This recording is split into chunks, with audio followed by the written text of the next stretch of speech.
In honor of the month of love, I thought I would do a video about what is surely one of us Bonanza fans' favorite topics. The women who actually get to love the Cartwright boys. Okay, it's more an intense jealousy most of the time, and maybe there are one or two that we tolerate if we have to. Now, I know that we Cartwright lovers, like any other fandom, are a bunch who don't always agree on everything. This video is about to contain some of my personal opinions, so be warned.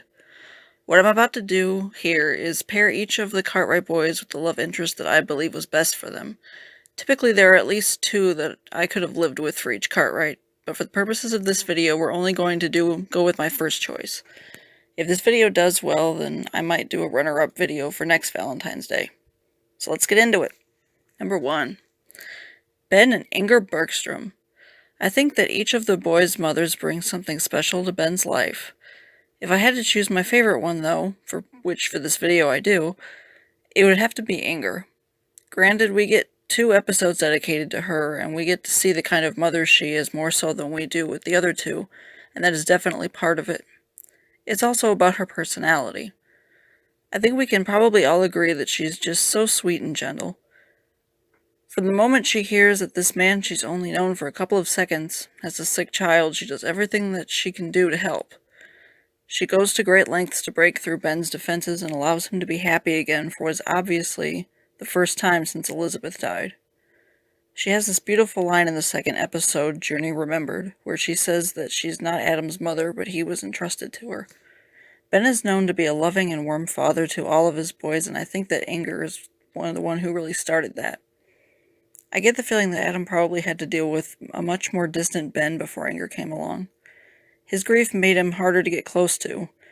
An obvious example is when he catches Inger letting Adam play with his mother's music box and Ben gets upset and tells him to never do it again. You see that hardness begin to slowly melt away as the time with Inger goes on.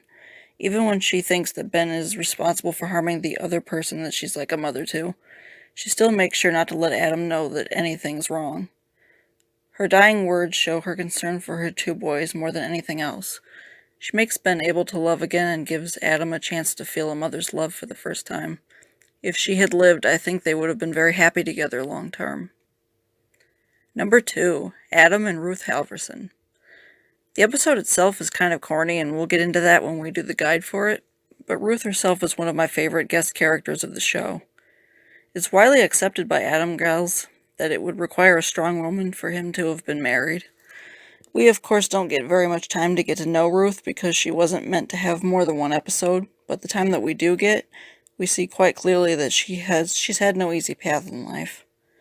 That being said, she is in no way a damsel in distress, unlike some people who the writers saw fit to give 4 episodes to. Even when she sees a chance to finally have a life for herself and not be alone, she gives it all up to save Adam's life. While they're together, she shows a wit and ability to take care of herself that I think Adam probably fell for quite hard right away. Adam isn't one to talk marriage easily, and he was ready to marry her within what seems to be about a week or maybe 2. Some fans have had this theory that she never really existed and that he dreamed it all up after finding her camp, but I have my doubts. More on that in the Savage video coming up soon. Ruth was strong, smart, and selfless. She had learned how to survive on her own, but had enough love in her heart to have matched Adam perfectly. One of Purnell's issues with the show, I think, was that he wanted to have Adam to have his own life, and not have to ask his pa's permission anymore. It is entirely possible, in my opinion, that they could have had Adam marry Ruth early on, and have his own place while still being a part of the show. It being so early in the show that probably never would have happened, but what if? Just what if? Number 3. Haas and Erin O'Donnell. I think perhaps the reason why I like Erin so much is that her story parallels quite a bit with Ruth's.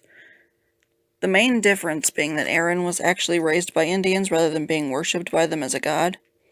Erin was strong and could take care of herself. She had a heart for others, which would have made her a good fit with the Cartwright family.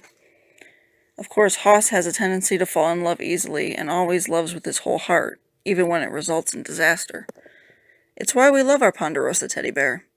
That being said, I think that Erin loved him back, and the end of the episode always makes me ugly cry. Haas's last line of the episode is just painful. They both deserved a happy ending, but this is Bonanza, and our boys don't seem to get that with women. I think they could have taken the conflict between the neighbors who didn't like the Indians and her people and extended it over more episodes. I know that they did intend to have Haas get married at some point. In fact, the original idea for Alice Harper was for her to marry Haas, not Joe. But of course, Dan Blocker sadly passed away, and they decided to make the episode a way for the cast to grieve his loss through making Joe lose Alice. Even if they still decided to eventually kill her off, Haas and Erin would have been a great fit for a time. And number 4, Joe and Amy Bishop. This was a hard one for me because there's at least one who came in at a very close second, but I ultimately went with Amy. I also wouldn't normally choose a season 1, especially for Joe because he was so young. All that taken into consideration, though, I think that not only was Amy sweet and probably would have been good for Joe, but their relationship was very close to ending the war between their two families. Both Ben Cartwright and Luther Bishop were good men, and I think they would have let their children's happiness come before their land dispute. I will go into more detail when I do the episode on the Truckee Strip as a whole, but I think their love would have been a perfect thing to end a feud fairly for a very specific reason. So there you have it. Those are my picks for the Cartwright Loves. What do you think? Do you agree? Whether you do or not, I would love to hear your reasons in the comment section. Please remember to be kind either way. I know this is sometimes a touchy subject, but I find the reasons interesting when explained kindly. Happy Valentine's Day!